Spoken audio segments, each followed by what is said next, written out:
인생을 엮으신 여호와 하나님은 영원한 사랑이요 길이요 생명이니 하나님께 감사드리세. 우리에게 축복 주심을 하나님께 기도드리세. 우리 인생 찬송으로 마치기를 하나님께 감사드리세. 우리에게 축복 주심을 하나님께 기도드리세. 우리 인생 찬송으로 마치기를 하나님께 감사드리세.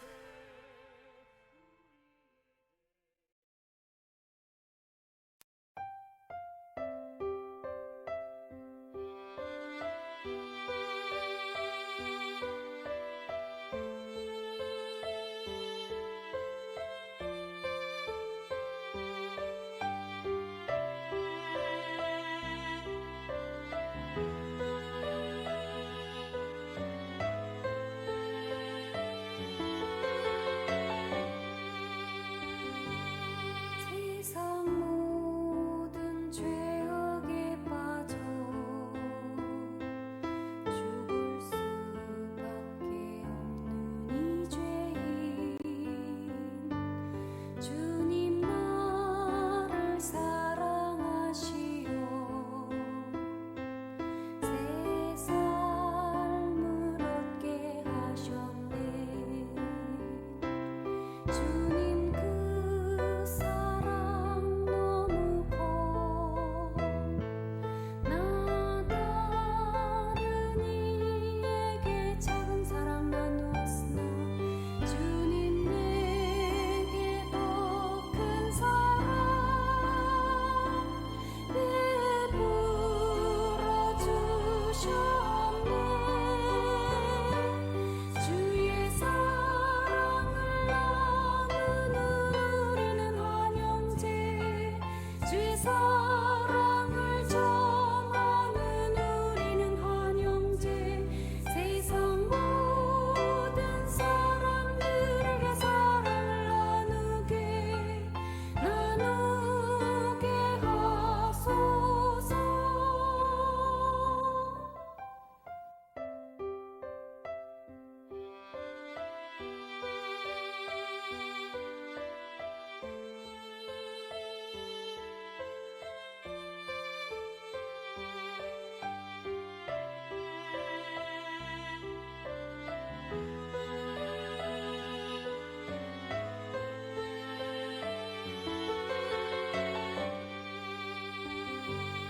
세상 모든 죄악에 빠져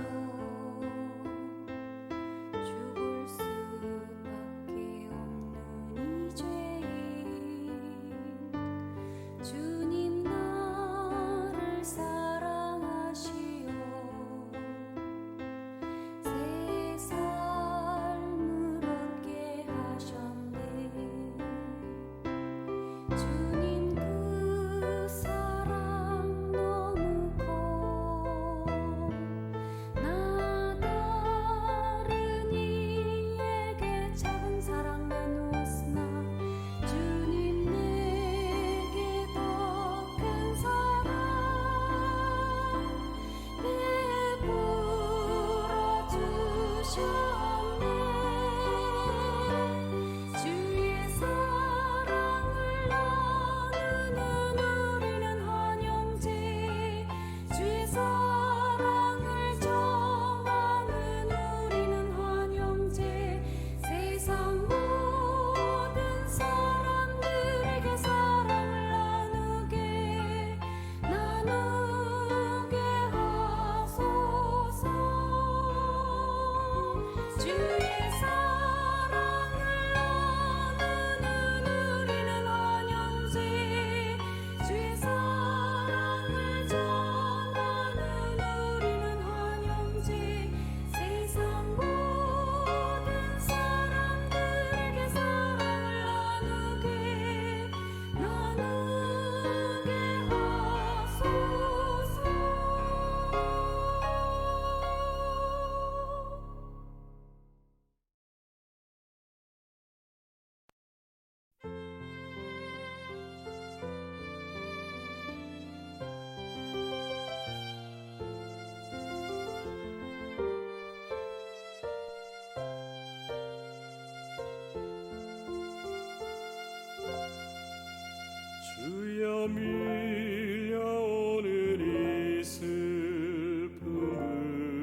주여 밀려오는 이 슬픔을 감당할 수 없을 때 나의 떨리는 손 잡아주사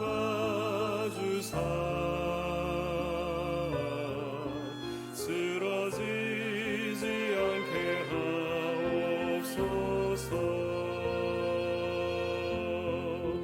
이 험한 사막 내가 지나갈 때에 늘 내 곁에 객소서. 날 인도하소서. 주의 선한 뜻대로 이 사막을 지나갈 때 오 주여 밀려오는 이 슬픔을 감당할 수 없을 때 나의 떨리는 손 잡아주사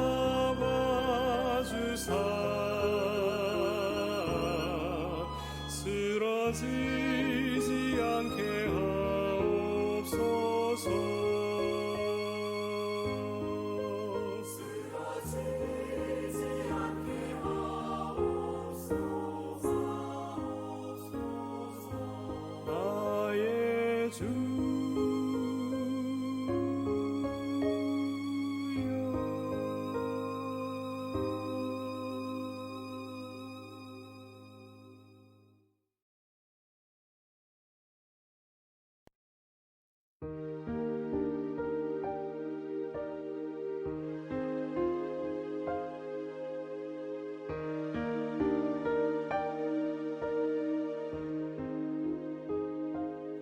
늘 함께 하소서. 사랑하는 내 주여 당신 영광 밝히 보게 하소서.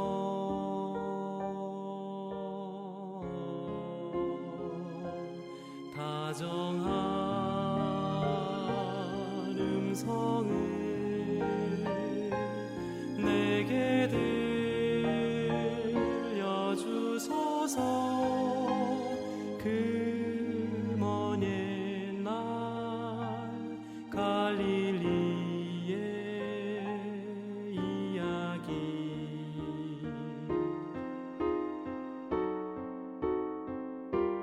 주님 갈릴리 해변서 거닐던 모든 이야기 겟세마네 동산에서 밤새 드린 모든 기도를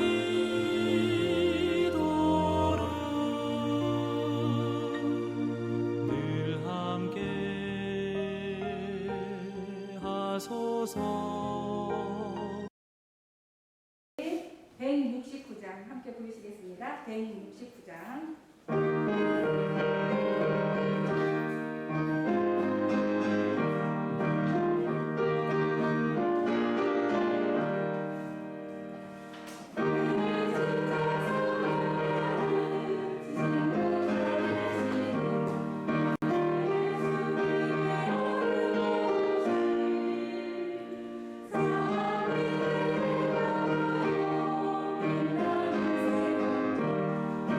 주님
이번 전도의 주제가 160장입니다. 160장 함께 보겠습니다.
감사하신 저희들의 하나님 아버지,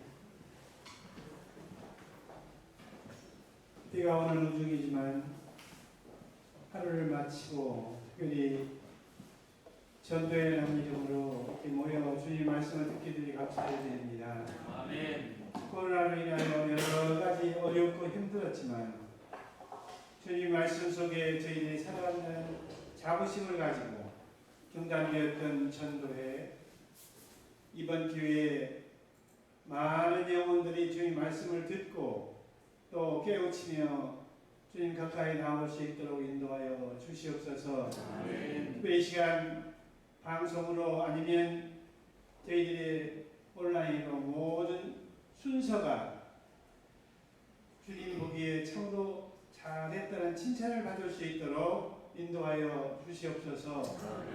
말씀을 주시는 목사님에도 크나큰 은혜로 함께 하셔서 저희들이 들을 때에 많은 변화와 생활에 도움이 될 수 있도록 인도하여 주시기를 사랑 많고 은혜가 많으신 우리 주 예수 그리스도 이름으로 감사하며 기도올리옵나이다. 아멘.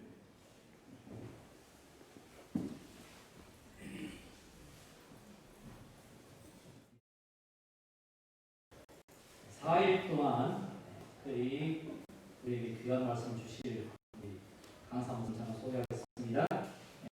한국 대학님 여기 오셨고 또 시조사 현직관 여기 오셨으며 지금도 교회를 위해서 돌보고 계시는 김정권 목사님입니다.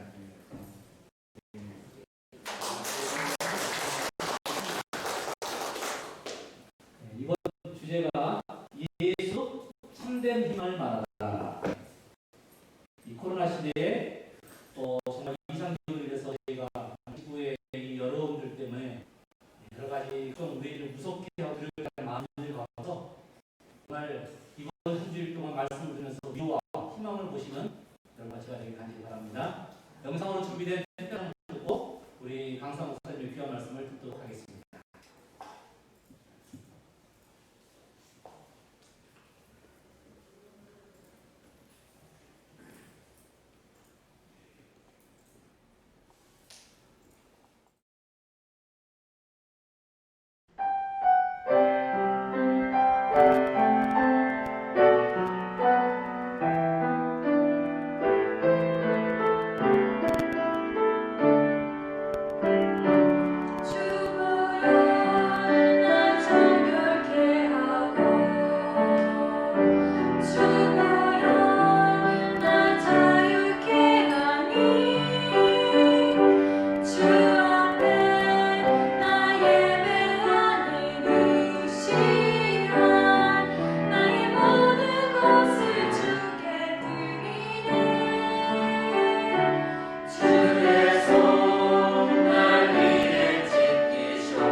긴 장마까지 우리를 참 힘들게 했던 해였습니다.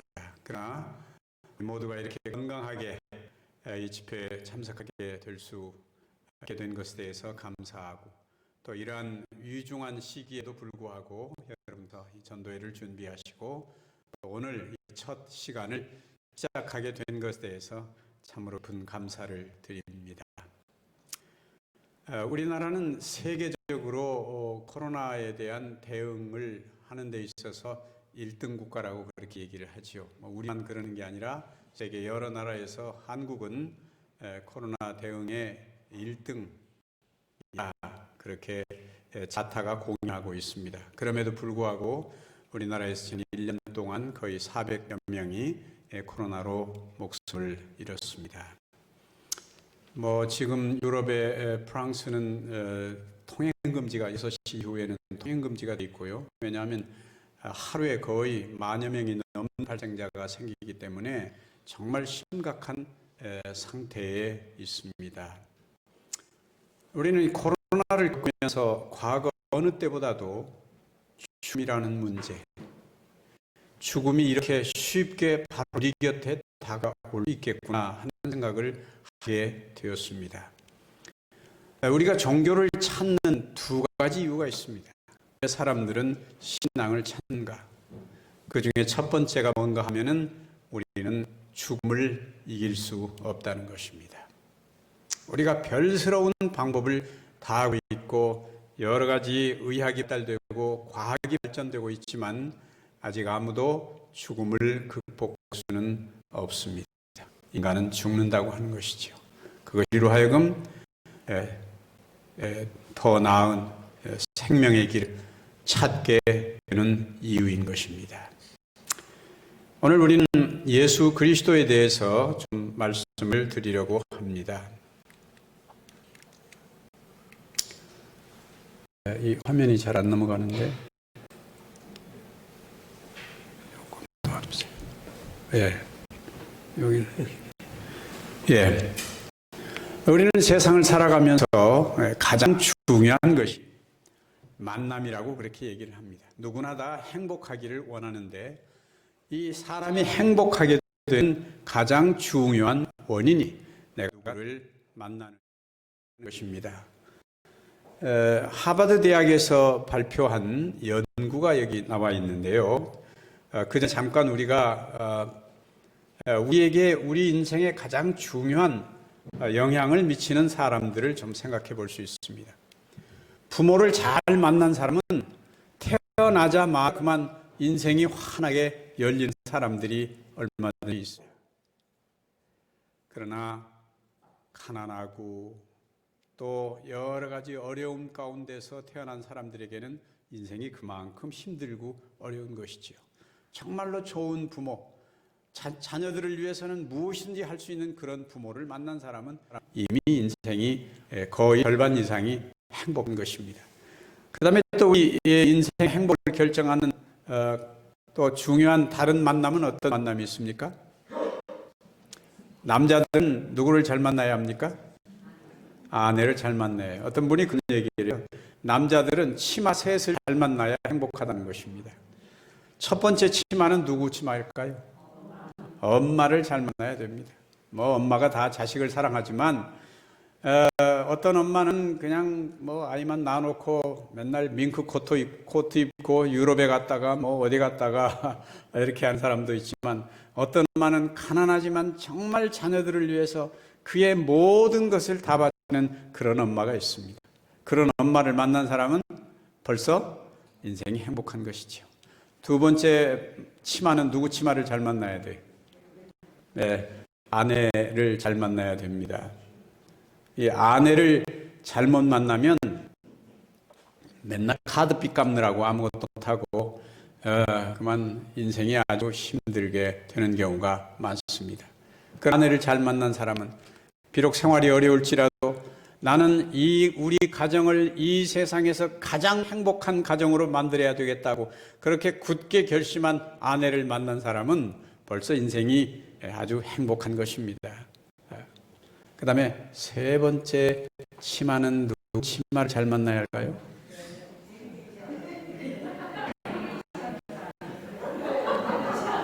뭐예요? 딸이에요? 며느리예요? 딸은 뭐 자기가 낳았으니까 뭐 만나고 치고 할 것도 없지요. 근데 이게 며느리 이거 참 잘 만나야 돼요. 그렇죠? 이 며느리 하나 잘못 들어오면 형제간의 우애고 뭐고 그만 다 깨져버리고 아주 힘들게 됩니다.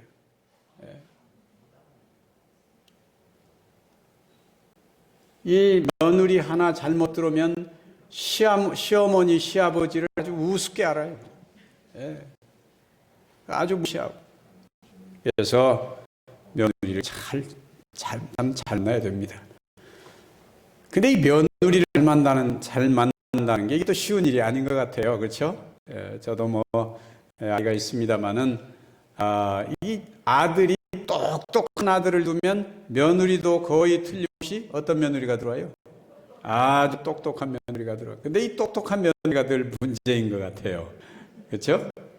부모를 아주 우습게 생각하고 뭐 누구 말도 듣지 않고 자기 뜻대로 하고 그러면 참 힘들어지는 것입니다.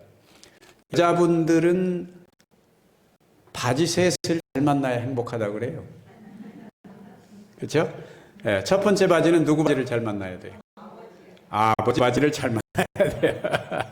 아버지 바지를 잘 만나야 돼요. 그래서 이 아버지가 정말로 나만 놓고 그냥 내팽개치고 들어가버리는 그런 못된 아버지도 있지만 어떤 아버지는 정말 자식을 위해서라면 무슨 일이라도 해서 자식이 행복하도록 지켜주고 또 돌봐주는 그런 아버지가 있습니다. 그런 아버지를 만난 사람은 인생이 벌써 행복한 것이죠. 두 번째 바지는 누구 바지를 잘 만나야 돼요? 여자분들 남편을 잘 만나야 돼요. 남자들에게 아내가 중요한 것처럼 그것보다도 더 못지않게 중요한 것이 여자들은 누구를 잘 만나야 돼요? 남편을 잘 만나야 돼요. 남편을 잘 만나서 오직 이 세상에 당신 하나 행복하기 위해서 내 모든 걸 다 바치겠다고 생각하는 남편을 만난 사람은 일생이 벌써 환하게 열려 있는 거예요. 행복해. 아무리 어려운 일이 있다 해도 행복하게 살 수가 있는 것입니다. 세 번째 바지는 누구 바지를 잘 만나야 할까요? 사위 이거 잘 만나야 돼요. 사위. 그렇죠? 여기 혹시 따님을 다 뭐 결혼하셨거나 아직 결혼하지 않은 님이 있는 분들도 계실 텐데 이게 사위 이거 참 잘 만나야 됩니다. 이 사위 잘못 만나가지고 맨날 딸이 눈탱이 부어가지고 다니면서 사느니 못 사느니 하면 이것처럼 속상한 일이 없어요.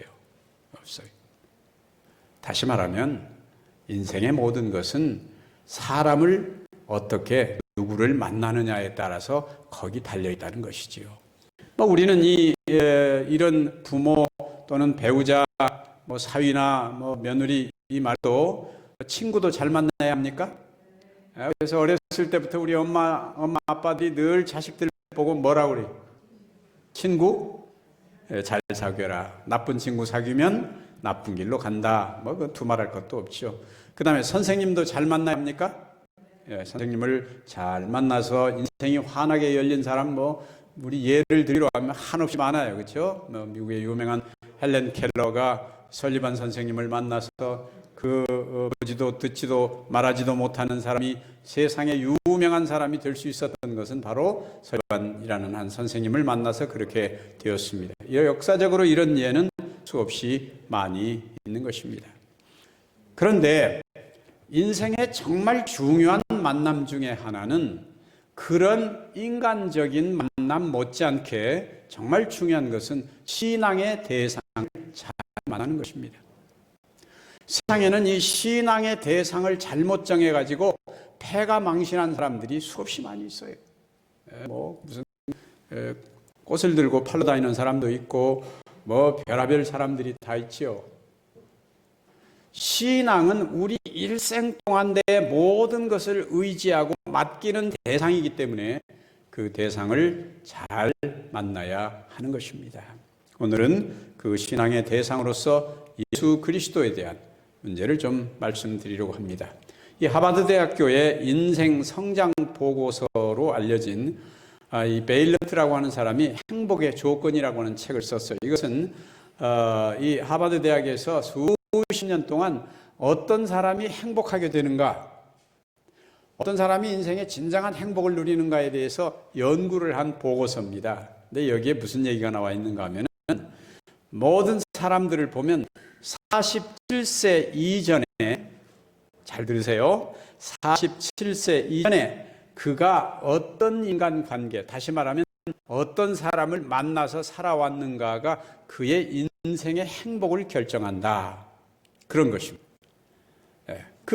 이 관계에는 뭐 부모, 가족, 친구, 배우, 스승 여러 가지가 해당됐습니다만은 그런 사람들과 어떤 관계를 유지해 왔는가가 바로 그 사람의 행복을 결정한다. 뭐 우리는 다 알고 있는 것이지만 하버드 대학이라고 하는 굉장한 대학에서 그걸 또 뭐 연구를 해가지고 발표했는데 우리가 아는 거나 똑같아요. 그렇죠? 만남이 인생의 행복을 결정한다, 그것입니다. 자, 오늘은 이 예매에 대해서 조금 더 생각해 보겠습니다. 성경 시편 124편 8절에는 이런 말씀이 기록되어 있습니다. 우리의 도움은 천지를 지으신 여호와의 이름에 있도다. 우리가 믿는 신앙의 대상은 무슨 돌로 만들어 놓은 어떤 형상이 아니고 어떤 나무가 아니고 바위가 아니고 이 천지를 지으신 하나님이시라는 것입니다. 제 선배 목사님 분이 계시는데 한 번은 같이 어디를 가다가 절더러 그런 이야기를 해요. 어이 아우님, 저기 저 고목나무가 왜 저렇게 속이 다 비었는 줄 아는가? 오래돼서 뭐 고목이 돼서 나무가 비었겠지요. 그랬더니 웃기는 말로 이렇게 얘기를 해. 그건 아니고 사람들이 와서 고목나무에 대고 하도 뭘 달라고 빌어대는데 줄 게 없어가지고 그만 속이 다 저렇게 타서 저렇게 됐다. 여러분, 이 세상에는 고목나무에다 대고 뭔가 복을 달라고 핀 사람들이 얼마든지 있어요. 제가 지금 잠깐 저 전라남도 고흥에 사는데 고흥에 가면은 용바위라는 바위가 있어요. 해변에, 바로 바닷가에. 근데 바닷가인데 어떻게 이 절벽인데 그 가운데에 있는 그 바위 색깔이 양쪽에 있는 색깔하고 달라가지고 마치 뭐가 이렇게 타고 올라간 것처럼 그렇게 된 곳이 있어요. 그래 거기 용바위라고 해서 한번 가봤더니 세상에 그 밑에가 그냥 무슨 양초 녹은 것이 이런 털이가 그냥 수도 없이 많이 있어요. 왜 그럴까요? 거기다 뭐 해서? 거기다 대고 뭘 달라고 빌어서 그렇게 생겼어요. 여러분, 그 바위가 뭘 주겠습니까? 우리가 좀 이성적으로 조금만 생각한다면 그 바위가 뭘 주겠어요? 물론 답답하니까 그렇게 하기는 하겠지만 우리의 신앙의 대상을 잘못 정하면 우리는 쓸데없는 헛된 그런데 인생을 낭비하는 경우가 얼마든지 있는 것입니다. 세상에는 잘못된 교리, 이단, 사교 많은 것들이 있어요. 잘못된 종교를 택했을 때 그의 인생이 매우 우스꽝스럽게 되고 남들 보기에도 참 이상하게 되는 경우가 많이 있는 것입니다. 이 요한계시록 14장 6절 7절에는 이렇게 말씀을 했습니다.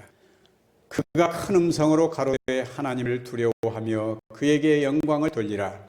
이는 그의 심판하실 시간이 이르렀음이니 하늘과 땅과 바다와 물의 근원을 만드신 이를 경배하라 하더라. 이 성경이 가르치는 하나님은 하늘과 땅과 바다와 물들의 근원 모든 것을 만드신 하나님이야말로 진정으로 우리의 신앙의 대상이라고 말하고 있는 것입니다. 우리는 이 성경이 우리들에게 말한 예수 그리스도에 대해서 조금 말씀을 드리겠습니다. 올해가 몇 년도입니까? 2020년입니다. 2020. 뭐가 2020년 됐대요? 2020년 어디서 시작했어요?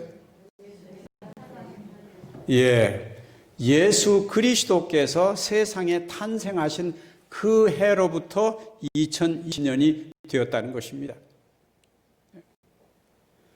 여러분, 이 세상이 서기라는, 우리는 서기라고 쓰는데 이 서기라고 하는 연대는 전 세계 어디나 똑같이 씁니다. 심지어는 북한에서도 서기를 씁니다. 북한에서는 주체 몇 년 뭐 이렇게 씁니다만은 그것만 써가지고는 다른 나라에서 그게 무슨 연도인지 도무지 몇 해인지를 알 수가 없어요. 그래서 그 옆에다가 서기 몇 년이라고 쓰지 않으면 그게 몇 년도에 일어났는지 북한들 말고는 아무도 몰라요. 그렇잖아요? 그래서 거기도 역시 서기 옆에다가 주체 몇 년 옆에다가 서기를 씁니다. 저 불교 국가에도 그 다음에 세계 어느 나라에 가도 이 서기는 똑같이 공통적으로 씁니다. 그 말은 무슨 뜻입니까? 예수 그리스도는 이 세상에 오셔서 지구의 역사를 새로 시작하신 분이라는 사실입니다. 그래서 예수 그리스도 이후를 영어로는 아노 도미니 AD라고 쓰는데 이건 아노 도미니 주님의 해라는 뜻입니다. 주님의 해. 그게 2020년이에요. 그리고 그 전 예수님이 탄생한 그 전 연대를 뭐라고 계산을 하는가 하면 BC라고 계산을 합니다. 그거는 영어로 before Christ, 그리스도 이전 몇 년, 그때부터는 거꾸로 세어나갑니다. 다시 말하면 예수 그리스도는 세상에 오셔서 지구의 역사를 두 조각으로 나누신 분입니다. 새로운 기원을 주신 분입니다. 여러분, 지구에 어떤 인물이 있다 해도 그런 굉장한 지구 역사에 그런 영향을 끼친 분은 없는 것입니다. 우리는 바로 그 예수 그리스도에 대해서 생각하게 되는 것입니다. 우리가 그리스도를 믿는데 우리가 어떤 걸 믿으려면 믿을 만한 근거가 있어야 믿습니다.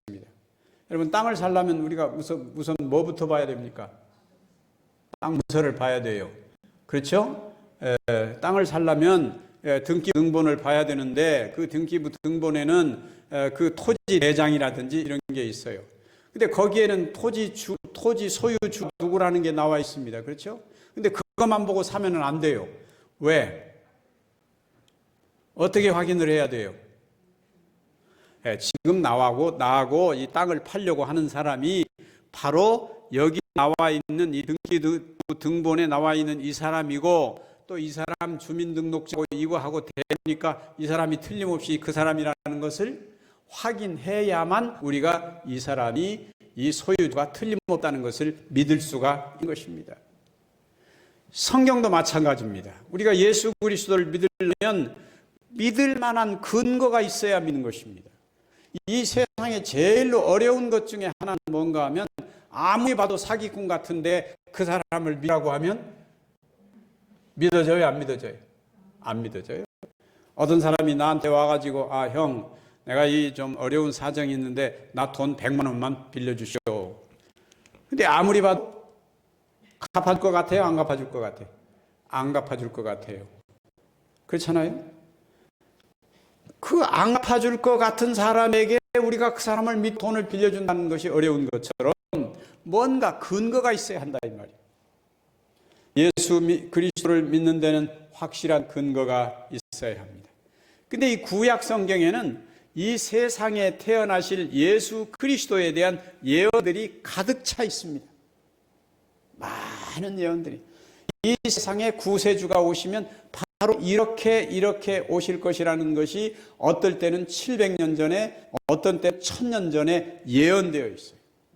우리가 그것이 그대로 이루어진 것을 볼 때 이분은 틀림없이 하나님이 보내신 구세주이구나 하는 것을 알 수가 있는 것입니다. 오늘 저녁에는 짧은 시간이지만 그 문제를 좀 더 살펴보도록 하겠습니다. 베드로전서 1장 10절에서 11절에는 이런 말씀이 기록되어 있습니다.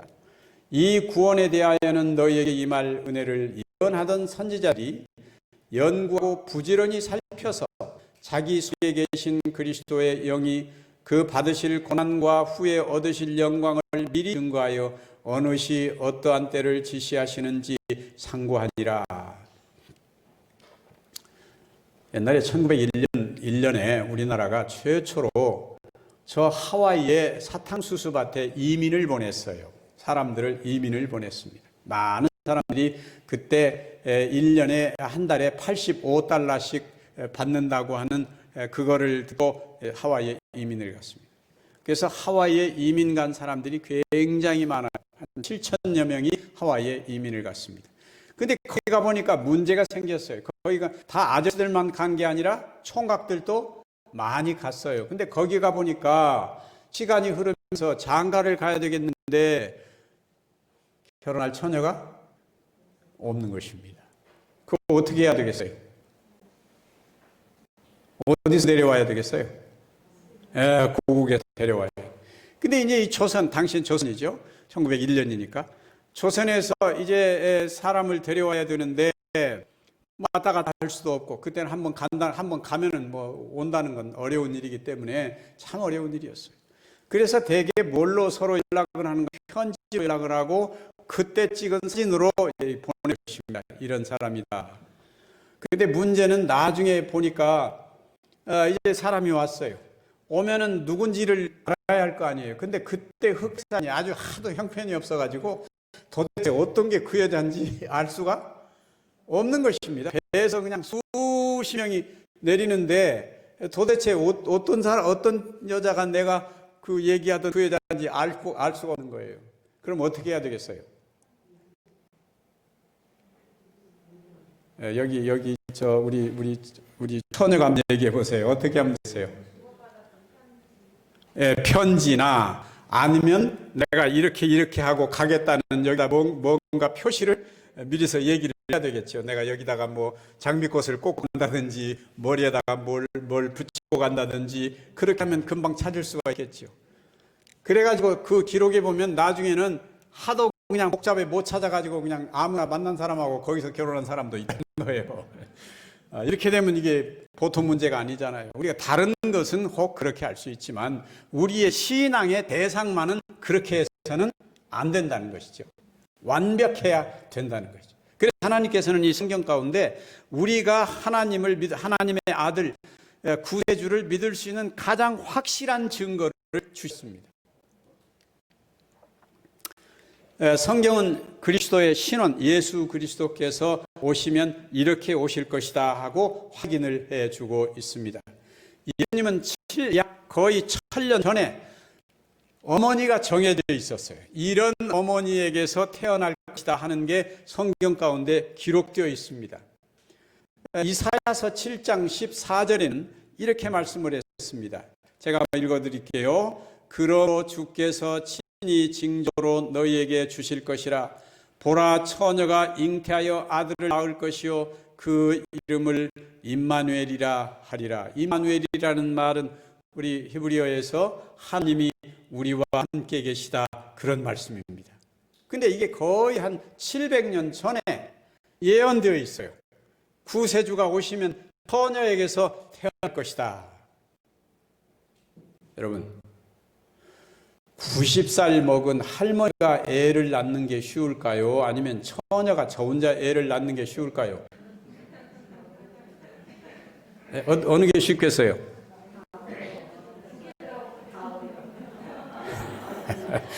질문이 잘못됐죠. 그렇죠? 말도 안 되는 소리죠.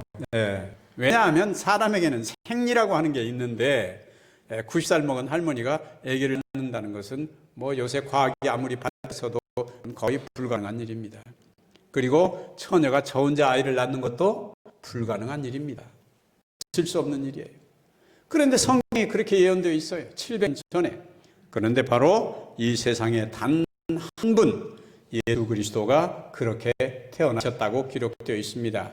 마태복음 1장 18절에서는 예수 그리스도의 나심은 이러하니라. 그 모친 마리아가 요셉과 정혼하고 동거하기 전에 성령으로 잉태된 것이 나타났더니 보라, 처녀가 잉태하여 아들을 낳을 것이요 그 이름을 임마누엘이라 하리라 하셨으니 이를 번역한즉 하나님이 우리와 함께 계시다 함이라. 예수 그리스도께서는 오직 유일하게 이사야의 예언대로 700년 후에 예수 그리스도께서는 처녀에게 잉태하여 태어나신 분이라는 말씀입니다. 그 다음에 두 번째, 우리가 누구하고 만날 약속을 하면 맨 먼저 뭐 약속을 해야 됩니까? 장소를 약속해야 돼요. 몇 월치 날 만나자 그러면 어디서 만나자는 말이에요. 그래서 만날 장소가 약속되어야 합니다. 그런데 이 성경에는 메시아가 태어날, 구세주가 태어날 장소를 매우 분명하게 예언했다는 사실입니다. 이것도 700여 년 전에 예언이 되어 있습니다. 여기 미가서라는 책에 이런 말씀을 했습니다.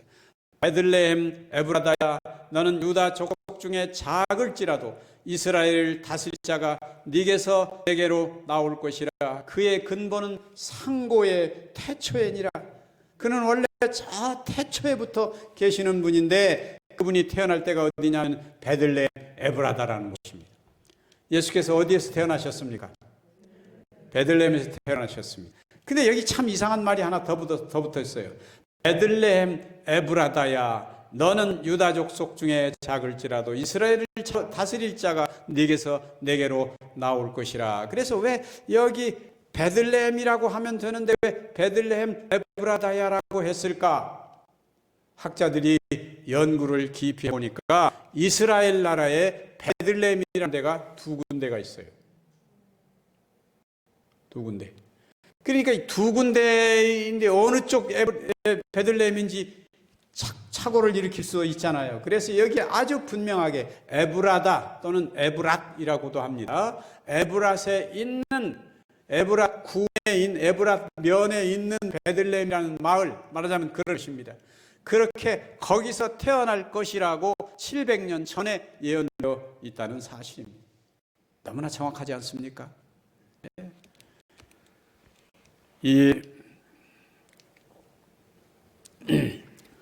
여기 누가복음에 보면 이렇게 말씀했습니다. 누가복음 2장 4절에서 7절까지 보면 요셉도 다윗의 집 족속인 고로 갈릴리 나사렛 동네에서 유대를 내어 베들레헴이라 하는 다윗의 등로로 그 정혼한 마리아와 함께 호적하러 올라가니 마리아가 이미 잉태되었더라. 거기 있을 그때 해산할 날이 차서 맏아들을 낳아 강보에 싸서 구에 누였으니 이는 사관에 있을 곳이 없음이로라.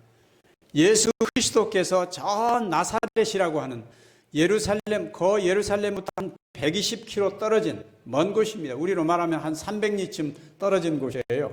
이스라엘 나라는 매우 작은 나라입니다. 이스라엘 나라를 우리나라하고 비교를 해봤더니 경상남북도를 합치면 지금 딱 이스라엘 나라하고 크기가 똑같습니다. 얼마나 작은지 아시겠죠? 아주 작은 나라예요.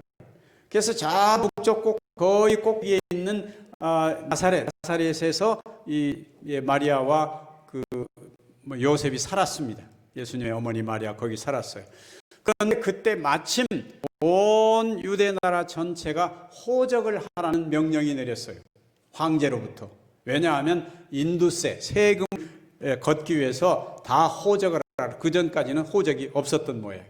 다 호적을 하라. 그래서 그 호적 때문에 호적을 하려면 어디로 가서 해야 돼요? 자기 고향으로 가야 돼요. 그래서 고향으로 가는데 그 고향이 바로 베들레헴인 것입니다. 그런데 거기 가다가 중간에 예수님을 예루살렘에서 낳았더라면 어떻게 됐을까요? 아마 굉장한 혼란이 생겼을 거예요. 그런데 이 마리아가 그 베들레헴까지 가서 거기서 아이를 낳았다는 것입니다. 정확하게 700년 전에 예언된 그대로 이루어진 것입니다. 얼마나 놀라운 일입니까? 그 다음에 우리가 만날 약속을 하면 장소 약속하고 그 다음에 뭘 또 약속해야 돼요? 시간을 약속해야 돼요. 장소만 약속해놓고 시간을 약속 안 하면 언제 만나는지 어떻게 알겠습니까? 근데 이 메시아가, 이 구세주가 태어날 장소가 예언되어 있고 시간도 매우 분명하게 예언되어 있다는 사실입니다. 이 다니엘도 거의 같은 시대 사람인데 약 700여 년 전에 이렇게 예언을 했습니다. 다니엘서 9장 25절에는 그러므로 너는 깨달아 알지니라 예루살렘을 중건하라는 영이 날부터 기름 부음을 받은 자 곧 왕이 일어나기까지 7일에와 62일에가 지날 것이요. 예루살렘 성이 저 바벨론이라고 하는 나라가 쳐들어와서 그게 다 없어져 버렸어요. 그런데 그 예루살렘을 다시 지으라고 하는 명령이 날 때부터 계산해가지고 7일에와 62일에 전부 69일에 69주일이죠. 말하자면 주일이 지나면 그때 메시아가 태어날 것이다. 그렇게 말씀을 했는데 이 성경에서는 예언을 해석할 때는 하루로 예언된 것을 1년으로 해석하라는 원칙이 있습니다. 에스겔서 4장 6절에 나오는 말씀인데 그 수가 차거든 너는 우편으로 누워 유다 족속의 죄악을 담당하라. 내가 네게 40일을 정하였나니 1일이 얼마라? 1년이라. 1일이 1년이라. 예언상 1일은 1년이다. 그래서 아까 7일에와 62일을 거기에 맞춰 계산을 해보면 7주 7일에는 49일입니다. 그렇죠? 77에 49. 그래서 49일이고 그것을 연으로 고치면 49년입니다. 그 다음에 62주를 434일인데 이걸 연으로 고치면 434년이에요. 그래서 이 예루살렘을 중건하라는 명령은 언제 내렸는가 하면 기원전 457년에 내렸습니다. 이것을 계산한 사람은 누군가 하면 유명한 아이작 뉴턴, 만유 인력을 발견한 아이작 뉴턴이 계산한 것이 바로 이 연대입니다. 물론 많은 다른 신학자들도 같은 의견을 가지고 있지만 그래서 아주 정확하게 기원전 457년에 예루살렘을 중건하라는 명령이 내렸는데 그때부터 7일에와 62일에 즉 483년이 지나면 그때 메시아가 태어날 것이다. 이렇게 예언되어 있어요. 그래서 483년에서 이제는 기원 전이니까 이걸 빼버려야 되겠죠. 457년을 빼버려야 되겠죠. 그러면 얼마가 나오는가 하면 26년이 나와요. 26년에 예수님이 태어나셨다는 얘기인가? 아니요. 여기 무슨 문제가 있는가 하면 아시는 대로 기원 전하고 기원 후를 나눌 때는 우리가 숫자로는 -1, 그 다음에 뭐예요? 0, 그 다음에 1 이렇게 되죠. 플러스 1 이렇게 되죠. 근데 연대를 계산할 때는 그렇게 계산을 하지 않아요. 연대를 계산할 때는 기원전 1년 그 다음 해가 무슨 해일까요? 그 다음에는 0년입니까? 연대에는 그런 게 없어요. 연대는 그런 게 없어요. 근데 기원전 1년이면 그 다음에는 바로 뭐예요? 기원 후 1년이 되는 것입니다. 그래서 여기다 1을 보태줘야 돼요. 그렇게 하면은 기원 후 27년이 되는데 여기 어떤 문제가 있는가 하면 그러면 오늘날 연대하고 좀 다르겠죠. 여기 학자들이 계속해서 연구를 해보니까 조금 문제가 있어요. 그건 뭔가 하면 기원 전과 기원 후를 처음으로 난 사람은 6세기에 로마 주교였던 디오니시우스 엑시구스라고 하는 사람이 이 기원 전 기원 후를 나눠서 여기다가 지금 우리가 말하는 서기라는 연대를 붙이게 되었습니다. 예수님이 태어나자마자 온 세상이 다 서기를 쓰자 그랬을까요? 그런 일은 없었어요. 그렇지는 않았어요. 6세기에 이게 시작이 됐습니다. 그런데 학자들이 그때 기원전 6세기에 이걸 정했는데 그 이후에 학자들이 아주 자세하게 연구를 해보니까 이 연대가 조금 잘못되었다는 것을 알게 됐습니다. 그래서 왜 그런가 하면 성경에 보면 예수님이 태어나셨을 때 헤롯이라는 임금이 있었어요. 그렇죠? 이 헤롯 왕이 2살 아래 저 베들레헴에서 태어난 2살 아래 아들은 다 죽이라 그렇게 명령을 내렸는데 그 헤롯이 실제적으로 역사에서 죽은 해가 몇 년인가 하면 우리가 지금 쓰는 예수님이 태어나셨다는 서기 2000년 그 연대를 기원하고 있는 그 연대보다 4년 전에 헤롯이 죽었다는 것을 알게 됐습니다. 그렇다면 지금의 연대가 최소한 몇 년 뒤로 가야 돼요. 4년이 뒤로 가야 돼요. 그러니까 올해가 2020년이 아니라 그렇게 계산하면 올해가 몇 년이어야 돼요? 2024년이 되어야 하는 것입니다. 그러니까 그게 뒤로 가야 돼. 그러나 그 연대를 지금 오늘날의 연대로 연구해 보니까 바로 예수님이 31세 되던 해, 31살 되던 해에 십자가에 달려 돌아가셨다는 것을 알게 되었습니다. 너무 시간까지 정확하게 그렇게 되는 것입니다. 이 AD라고 하는 연대는 아까도 말씀드렸습니다마는 예수님의 해라는 뜻으로 썼습니다. 그런데 우리나라에서 이 연대를 쓸 때에 우린 그동안에 임시정부 때까지 우리나라에서는 무슨 연대를 썼습니까? 그 이후에도 한참 동안 자유당 때도 우리가 무슨 연대를 썼습니까?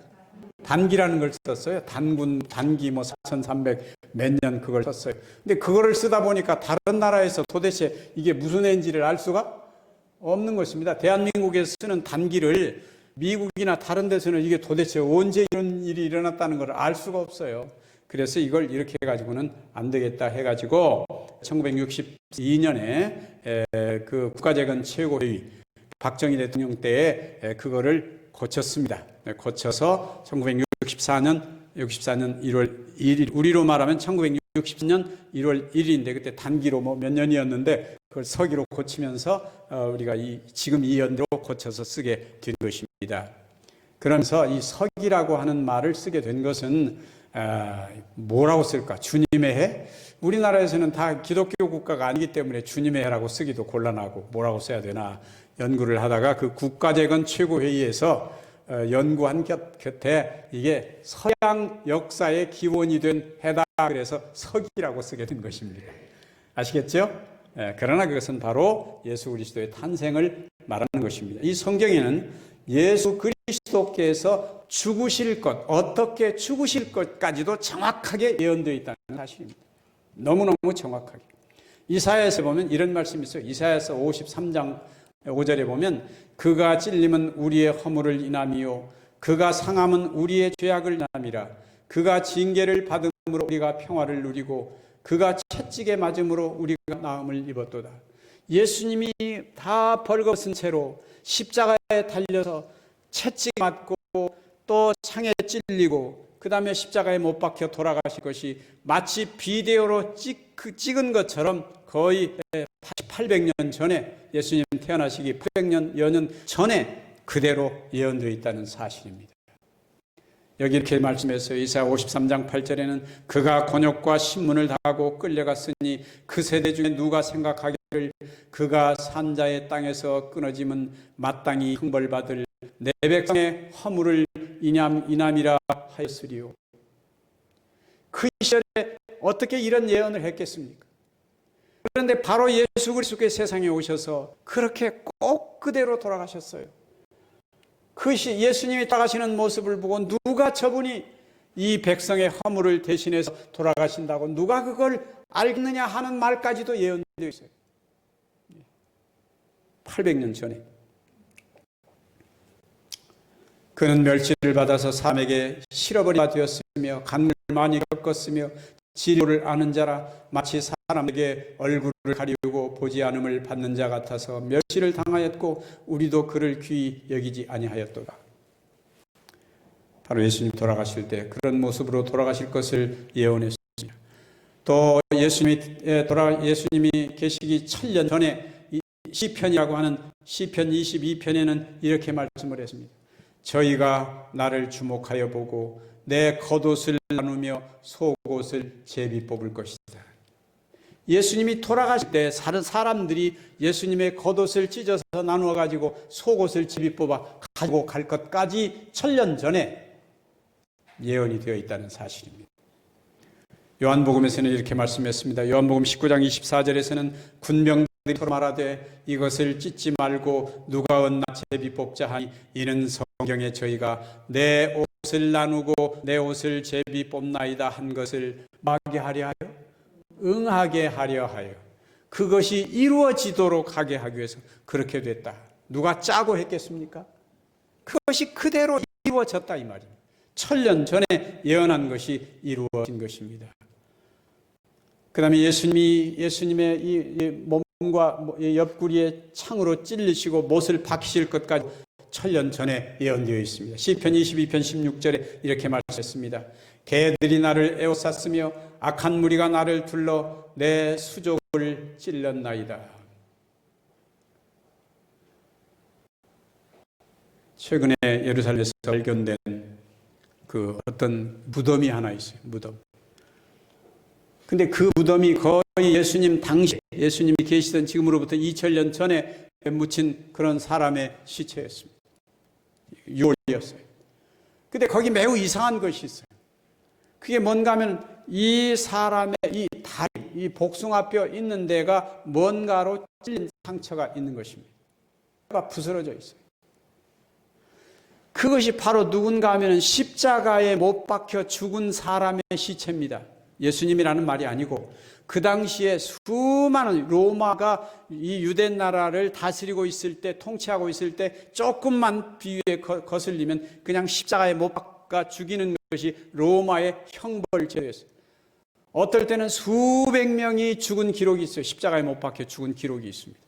근데 그 중에 한 사람이 근데 거기 보니까 어떻게 못 박혀 있는가 하면 이렇게 앞에 이렇게 반드시 못 박힌 게 아니고 몸을 비뚤어 가지고 옆으로 이렇게 비뚤어 가지고 이 팔은 십자가에다 못 박지만 팔은 두 개를 합쳐서 옆으로 비뚤은 상태에서 다리를 두 개를 합쳐 가지고 복숭아뼈로 한꺼번에 못을 박았어요. 몸을 이렇게 비뚤어서.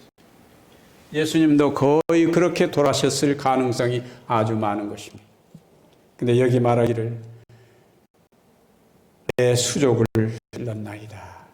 1000년 전에 그렇게 예언되어 있습니다. 여기 시편 기자 다윗은 이렇게 죽은 적이 없어. 이런 형벌을 당한 적이 없습니다. 이것은 미래에 예수님이 오셔서 구세주가 오셔서 당할 것을 예언한 것입니다. 요한복음 19장에는 그것이 이루어질 것을 34절에 이렇게 말씀했습니다. 그중 한 군병이 창으로 옆구리를 찌르니 곧 피와 물이 나오더라. 그대로 이루어졌습니다. 그대로. 예수 그리스도께서는 돌아가실 때 어떤 말씀을 신음소리로 마지막하고 돌아가실 것까지도 1000년 전에 예언되어 있습니다. 시편 22편 1절에 나의 하나님, 나의 하나님, 어찌하여 나를 버리셨나이까? 이렇게 부르짖는 시가 나옵니다.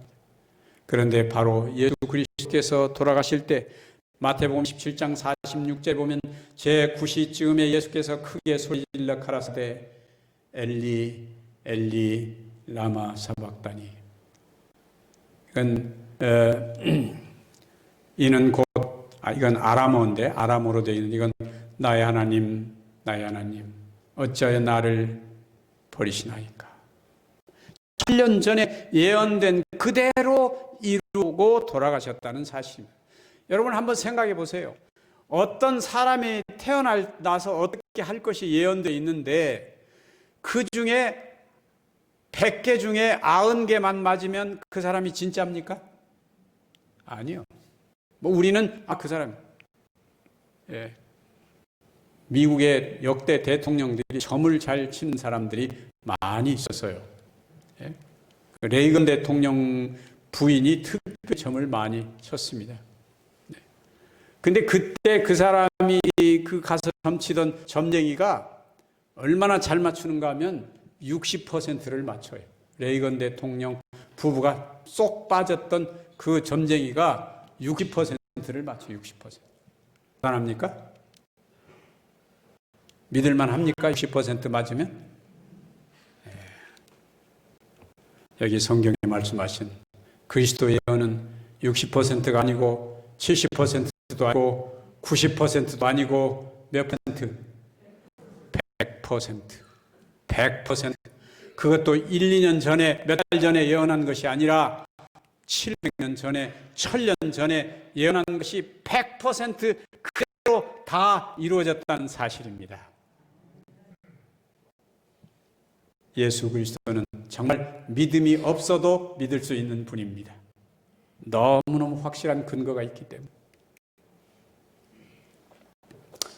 예수님이 은 30에 팔리실 것까지도 예언되어 있습니다. 700년 전에 그들이 곧 은 30을 달아서 내 고가를 삼은지라 여호와께서 내게 이르시되 그들이 나를 헤아린 바 그 준가를 토기장이에게 던지라 하시기로 내가 곧 그 은 30을 여호와의 전에서 토기장이에게 던지고 가룟 유다 예수를 팔 때 예수님 팔 때 정확하게 은 30을 받았습니다.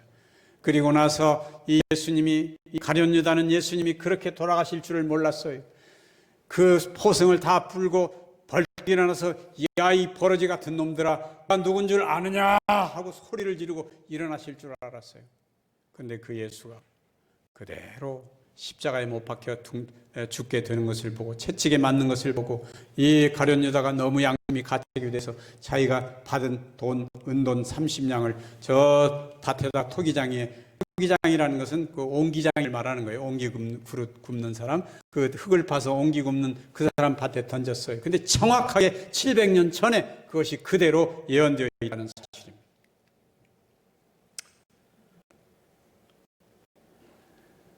마태복음 26장 15절에 보면 내가 예수를 너에게 넘겨주리니 얼마나 주려느냐 하니 은 30을 다 주거늘 가룟 유다하고 그 제사장들하고 대화를 나눈 내용입니다. 너무너무 정확하게 100% 이루어진 것입니다. 요한복음 5장 39절에서는 이렇게 말씀을 했습니다. 여러분 한번 따라 읽으시기 바랍니다. 너희가 성경에서 영생을 얻는 줄 생각하고 성경을 상고하거니와 이 성경이 곧 내게 대하여 증거하는 것이로다. 이 성경은 과거의 구약 성경에는 모든 것이 다 예수께서 오셔서 어떻게 할 것인가가 예언되어 있는 것입니다. 신약 성경은 그분이 어떻게 하셨는가가 말씀 그대로 기록된 것입니다. 그런데 이 구약과 신약이 맞춰보면 아주 두 개의 손가락을 끼는 것처럼 너무나 딱 들어맞는다는 사실입니다. 그래서 우리는 예수를 믿습니다. 그냥 대충 안 믿어지는 것을 억지로 믿는 것이 아니라 예수 그리스도는 너무너무 확실한 분이기 때문에 믿는 것입니다. 우리가 예수를 믿으면 삶의 목표가 달라집니다. 여기 니고데모라고 하는 사람은 그가 열심히 산다고 살았지만 예수 그리스도를 만난 다음에 그의 인생이 완전히 달라졌습니다. 그리스도를 만나면 우리 삶의 목표가 달라져요. 지금은 우리가 돈을 위해서 무슨 명예를 위해서 뭐를 위해서 살지 모르지만 우리는 왜 살아야 하는가 이유가 예수를 만나면 분명하게 되는 것입니다. 자동차가 기름을 소비하기 위해서 다니는 게 아닙니다. 목적이 있어야 가는 것이죠. 그렇죠? 우리가 시장 바구니를 들고 나가도 목표가 있어야 어느 백화점, 어느 슈퍼를 가야 할지 목적을 가지고 가는 것입니다. 그런 목적이 없는 인생은 방황입니다. 예수 그리스도는 우리에게 그런 분명한 목표를 주시는 분이십니다. 베드로라고 하는 사람은 갈릴리에서 고기를 잡는 어부였습니다. 그러나 그가 예수 그리스도를 만난 다음에 베드로는 정말 그 인생이 완전히 달라졌습니다. 오늘날 베드로를 모르는 사람은 거의 없습니다. 왜? 그리스도를 만났기 때문에 그런 것입니다. 그리스도를 만나면 마음에 샘솟는 기쁨이 있습니다.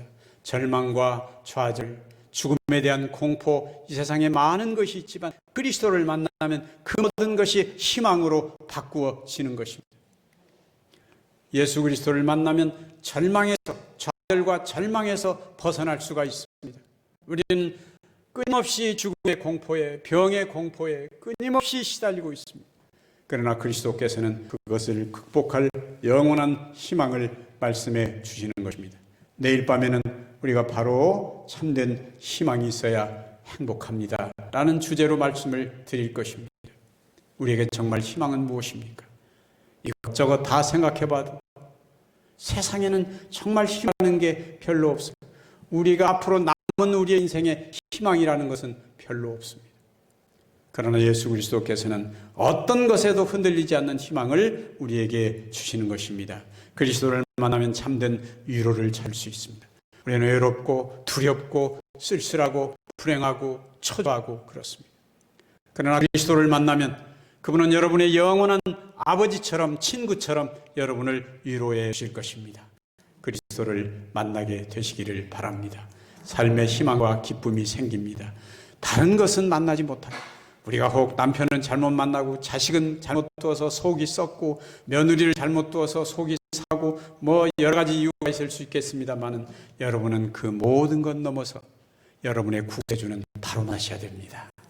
여러분의 신앙의 대상은 확실하게 만나셔야 됩니다. 그분이 바로 예수 그리스도이십니다. 너무너무 확실한 구세주이십니다. 오늘 여러분 모두가 이 구세주를 다 모셔드리게 되시기를 간절히 바라면서 내일 밤에 여러분 다시 뵙겠습니다. 대단히 감사합니다. 우리 다 같이 기도드리고 마치도록 하겠습니다. 사랑이 많으신 우리 하늘 아버지, 이 코로나가 만연하고 재난이 만연한 세상에서 우리를 이 시간까지 지켜주셔서 감사합니다. 우리의 생명이 아직 건강하게 살아있음에 대해서 진심으로 감사합니다. 그러나 우리가 다시 한번 감사한 것은 이토록 확실한 우리의 구세주, 우리의 모든 절망과 죽음과 슬픔을 이길 수 있는 구세주를 알 수 있는 특권을 주신 것을 감사합니다. 구약 성경에 이렇게 700년 전에 1000년 전에 확실하게 예언된 그리고 100% 완전히 성취된 그리스도를 오늘 만날 수 있게 된 것에 대해서 감사합니다. 이 예수 그리스도를 우리 개인의 구주로 모셔드리도록 도와주시옵소서. 우리의 마음을 열고 예수님과 함께 우리의 남은 인생을 보다 행복하고 보람있고 목표가 확실하게 살아가도록 도와주시옵소서. 내일 다시 만날 때까지 우리 모두에게 하늘의 무한한 축복이 함께하여 주시옵기를 예수 그리스도의 이름으로 간절히 기도드리옵나이다. 감사합니다. 예. 귀한 말씀 감사합니다. 우리 끝나지 않고 말씀드린 것처럼 이번 집회에 우리 마지막 순서가 뭐냐면 강사 목사님께서 설교하셨던 내용 가운데서 퀴즈를 내겠습니다. 아주 쉬운 문제를 내거든요. 3개의 퀴즈인데 퀴즈를 아시는 분들은 유튜브에 올리지 마시고요. 저한테 아마 여러분들 문자 받는 거 있죠? 영상 볼 수 있도록 문자로 받으셨을 거예요. 그 문자로 여기 현장에 계신 분들이건 아니면 온라인으로 지금 방송을 계시는 분들 30명 가까이 되는데 저한테 문자로 보내주시면 보내주신 사람에서 모든 사람에게 선물을 드리겠습니다. 정답이고 오답이고 상관없어요. 보내주는 사람에 한해서 모두 다. 혹시 이 시간 이 방송을 못 듣고 바빠가지고 못 듣고 이제 9시에 듣는 사람 있을 거예요. 그 사람은 저한테 문자 보내면 선물 드리겠습니다. 보면 아시겠죠? 네. 자, 지금부터 우리 강사 목사님 문제를 3가지를 드릴 거예요. 감사합니다. 여러분이 설교를 얼마나 잘 들으셨는가 하는 걸 좀 테스트해 보기 위해서 드리는 겁니다. 첫 번째 문제입니다. 첫 번째 문제. 예수님이 태어나실 장소로 예언된 곳은 예루살렘입니다. 맞는지 틀리는지 됩니다. OX입니다. 예수님이 태어나실 장소로 예언된 곳은 예루살렘이다. 예루살렘에 태어날 것이라고 예언되어 있다. 이 첫 번째 문제입니다. 그 다음에 두 번째입니다. 두 번째는 예수님이 태어나실 장소를 예언한 선지자는 이사야다. OX입니다. OX입니다. OX로 드리고요. 그 다음에 마지막으로 틀려도 상을 주신다고 하니까 어려운 문제를 하나 내겠습니다. 어려운 문제. 예수님이 태어나실 장소를 예언한 성경 구절은 혹시 아시는 분 쓰시기 바랍니다. 무슨 서 뭐라고 했는데 뭐 장절은 모르면 그냥 그 예언한 선지자 이름이라도 누가 예수님 태어날 장소를 예언했다 그거라도 쓰시면 맞는 답을 해주시기 바랍니다. 네, 감사합니다. 우리 강사님 저 앞에 계시고요. 네. 말씀드렸죠. 방금 문자로 아니면 카톡으로 저한테 보내시면 오답 상관없습니다. 누구에게나 선물을 드리도록 하겠습니다. 아셨죠? 선물은 오늘 저녁에 드릴 수도 있고 내일 교회 오시면 이 현장에 오시면 드릴 수도 있습니다. 자, 세 문제 아시겠죠? 예수님이 태어날 장소로 예언된 곳은 예루살렘이다. OX 문제입니다. 그렇죠? 그 다음에 예수님이 태어날 장소를 예언한 선지자는 이사야다. 이것도 OX 문제입니다. 세 번째, 예수님이 태어날 장소를 예언한 성경 구절은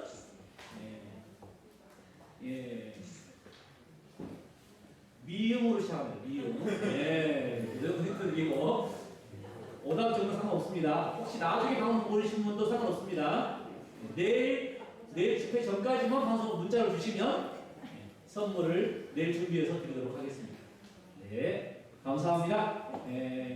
내일 모레 또 토요일까지 정말 중요한 말씀들이 많이 있습니다. 오셔서 정말 많은 감동과 또 오픈을 함께 해주셨으면 좋겠습니다. 예, 안녕히 돌아가시기 바랍니다.